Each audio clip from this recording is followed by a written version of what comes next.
और बात लखनऊ की, जहां केजीएमयू धर्मांतरण मामले में एक बड़ी खबर सामने आ रही है। आरोपी डॉक्टर रमीज की तलाश तेज कर दी गई है। पुलिस की कई टीमें उसकी तलाश में दबिश दे रही हैं। पुलिस की रेडार पर रमीज के मददगार हैं। रमीज के नेपाल भागने का शक है। रमीज पर धर्मांतरण और रेप का आरोप है।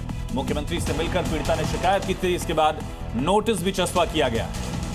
तो पुलिस की कई टीमें बनाई गई हैं जो अलग अलग इलाकों में छापेमारी कर रही है और रमीज की तलाश की जा रही है, क्योंकि अभी भी आरोपी रमीज पुलिस की गिरफ्त से बाहर है। और इससे जुड़ी एक और बड़ी खबर आपको बता दें, आरोपी रमीज पर सूत्रों से बड़ी खबर मिल रही है। कट्टरता की तालीम देता था रमीज, सूत्रों के हवाले से जानकारी है। तो बंद कमरे में लोगों को जुटाकर उन्हें कट्टरता का ये पाठ पढ़ाता था। एक मौलाना की भी, एक काजी की दरअसल तलाश इस मामले में है। रमीज के पिता और एक काजी पर भी यही आरोप लगा है। तो दीनी तालीम के लिए ये सभाएं किया करते थे। बताया जा रहा है कि सहारनपुर, देवबंद, बिजनौर, बरेली समेत पश्चिमी उत्तर प्रदेश के कई जिलों में दीनी तालीम देने के लिए ये जाया करते थे। इस समय रमीज के पिता और माता को गिरफ्तार किया गया था। उनसे पूछताछ में कई बड़े खुलासे हो रहे हैं। ईरान के 50 शहरों में भड़की प्रदर्शन की आग। 12वें दिन भी तेहरान से लेकर तबरीज तक आगजनी। इस्फहान शहर में भीड़ ने टीवी रेडियो स्टेशन को फूंका। प्रदर्शनकारियों के साथ सुरक्षा बलों की भी हुई झड़प। कई जगहों पर गोलीबारी। पूरे ईरान में बंद किया गया इंटरनेट। ईरान में बवाल के बीच अमेरिकी राष्ट्रपति ट्रंप की बड़ी धमकी। ट्रंप बोले, अगर ईरान में आम लोगों को मारना रहा जारी तो इस्लामिक राष्ट्र पर बहुत जोरदार हमला करेगा अमेरिका। ईरान बोला, अमेरिका का हमला उसकी आखिरी गलती होगी।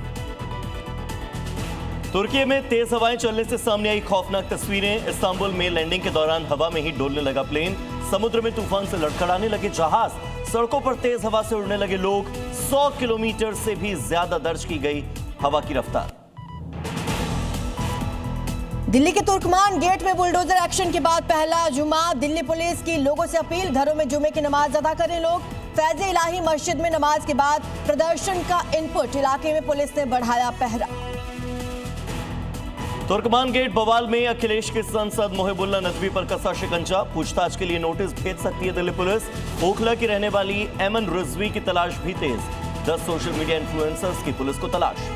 राजनीतिक सलाहकार की कंपनी पर ईडी के छापे के दौरान पहुंच गई ममता बनर्जी। ईडी के खिलाफ ममता ने 2 एफआईआर दर्ज कराई। बोली, राजनीतिक मकसद से डाला छापा। हाईकोर्ट पहुंची ईडी, ममता पर लगाया सबूत मिटाने का आरोप। आज होगी सुनवाई। जम्मू कश्मीर के कठुआ में आतंकियों के साथ मुठभेड़ जारी। 3 से 4 आतंकियों की घेराबंदी। ऑपरेशन के लिए सेना ने अतिरिक्त जवानों को लगाया। बिलावर इलाके में आतंकियों के साथ जवानों की मुठभेड़। बुधवार से इस इलाके में घुसे हुए हैं आतंकी।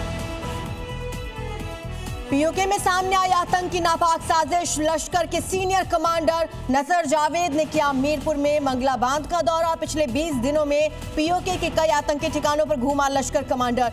जी न्यूज के पास एक्सक्लूसिव वीडियो।